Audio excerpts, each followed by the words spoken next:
Bonjour à tous, je fais une petite vidéo très rapide pour préciser des choses sur la tenue des ciseaux et du crayon.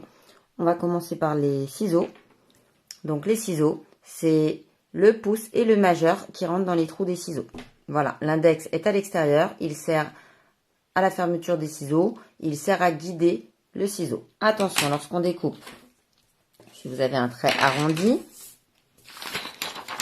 donc on met les ciseaux dans ce sens-là.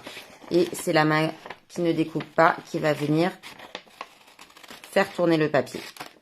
Les ciseaux restent toujours de manière à s'éloigner de nous. On ne fait jamais ce geste-là. Voilà. Si vous avez des ciseaux avec un trou plus grand, pas de souci, c'est la même chose. Sauf que ce trou permet de mettre plusieurs doigts et pas seulement le majeur. L'index reste toujours à l'extérieur. Si votre enfant est gaucher, il y a des ciseaux spéciaux pour les gauchers. Si un gaucher découpe avec un ciseau de droitier, avec des ciseaux de droitier, il va devoir le pencher comme ceci, comme cela, pour arriver à faire sa découpe au niveau des lames. Voilà, il va prendre de mauvaises habitudes. Pour le crayon, vous avez des crayons dans le commerce ou à l'école, on utilise, qui sont en forme de triangle un petit peu.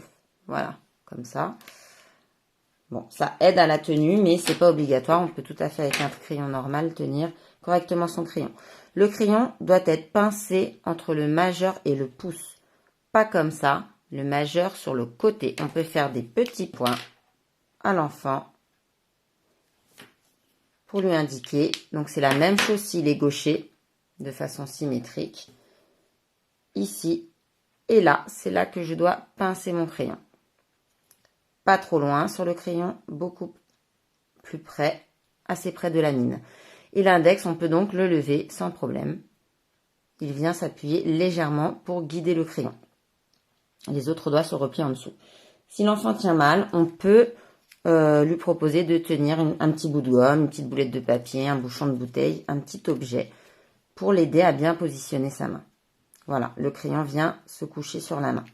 Ensuite, lorsque l'enfant écrit, s'il est droitier, la feuille ou le cahier doit être orienté dans le prolongement de son bras, comme ceci. S'il est gaucher, à l'inverse, comme ceci. De façon à, quand j'écris sur une ligne, alors je ne sais pas du tout écrire de la main gauche, je vais faire des montagnes. Voilà, je vois ce que je fais. Ma main n'est pas comme ça. Même chose à droite.